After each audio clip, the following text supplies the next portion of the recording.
ఈ అవమానము దావీదు జీవితంలో జరిగింది.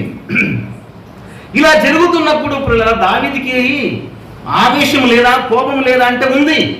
గొల్యాతు కంటే గొప్ప బలవంతుడేం కాదు అబీషాలోము. గొల్యాతు కంటే గొప్ప బలవంతుడేం కాదు అబీషాలోము. ఒక్క దెబ్బతో వేయవచ్చు.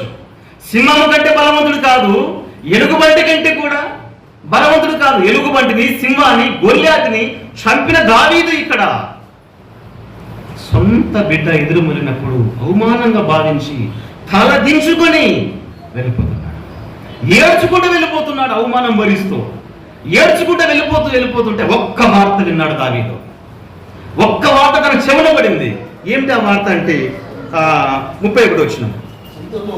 అంతలో ఒకడు వచ్చి అబీషాలోము చేసిన కుట్రలో అహీతోపెలు చేరి ఉన్నాడని